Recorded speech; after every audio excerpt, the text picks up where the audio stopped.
اینو که عوض کردم، خازناش هم که عوض کردم، بکلایت هم که عوض کردم. آیسی اصلیشه، یعنی این که 500 تومن پولشه. من چقدر پول از مشتری بگیرم؟ سلام بچه ها، روزتون بخیر. مانیتورهای تاوا و بورد LCDشون که خیلی اوقات خوش تعمیر هم نیستن و هزینه زیادی رو ممکنه برای تعمیرکار یا مشتری به بار بیارن. امروز میخوام یه راهی بهتون نشون بدم که بتونید با هزینه خیلی پایین رو جایگزین کنید و به راحتی تصویر رو بیارید و مشتری و خودتون رو راضی کنید. با ما همراه باشید. این یه بورد درایور 3.5 هست، درایوری که بسیار پر استفاده است. ما ازش خیلی استفاده میکنیم برای مانیتورهای 1035 1040 مانیتور 3.5 اینچ کوماکس و خیلی از درایورهای 3.5 که توی بازار هستن قابل استفاده است. عیبش اینه که فقط حافظه دار نیست، که در واقع به خاطر همین هم قیمت بسیار مناسب و عالی داره و کار ما رو برای نمایش تصویر انجام میده. این بورد یه در واقع پین ورودی 4 تایی داره که یه مثبت، 2 تا منفی و یه ویدیو تو خروجی داره و یه پین 6 تایی داره برای تنظیم رنگ که معمولاً حالا خیلی واجب نیست، یعنی اگر نزنید شما رو حالت دیفالت بهتون تصویر خوبی میده.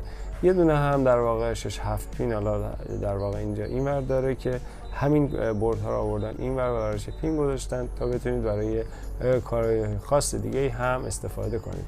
اما این که این در واقع معرفی این بورد هست، بورد بسیار خوبی هست، دوستانمون در واقع تولیدش کردن و قابلیت استفاده داره برای اکثر مانیتورها.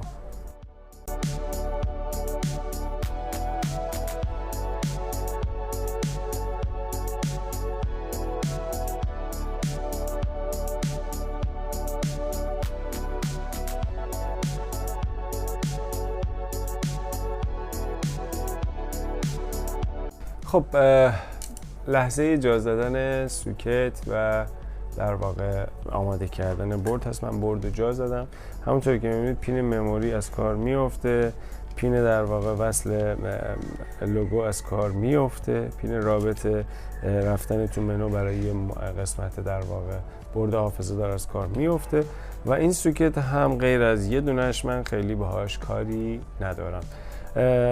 باید از این چارتایی استفاده کنم و خیلی راحت این کار رو انجام میدم.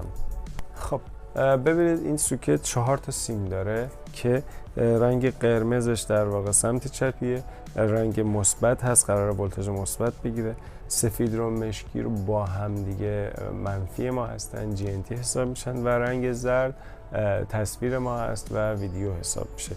حالا ما باید اینها رو در واقع به واسطه اتصالشون به بورد بتونیم در کاری بکنیم که این درایور رو فعال بکنم و با زدن زنگ تصویر ما بیاد بالا.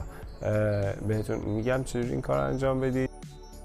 روی بورد در واقع صوت ما یه IC 7812 داریم که پایه وسطش منفی هست. من حالا اینجا بهتون نشون میدم، از دست راست دومی میشه. من 2 تا منفی رو با هم یکی میکنم و وصل میکنم به پایه وسط به همین راحتی و مثبت رو هم وصل میکنم به پایه وسط IC ترانزیستور TIP 127 که در واقع تامین کننده ولتاژ مثبت من هست و سیم تصویر رو هم حالا من اینجا علل حساب وصل میکنم به سیم زرد این سوکت در واقع 7 پین که تصویر من هست و به همین راحتی در واقع من این درایور رو خیلی راحت جا میزنم و جا میزنم، برقش رو جا میزنم، روشنش میکنم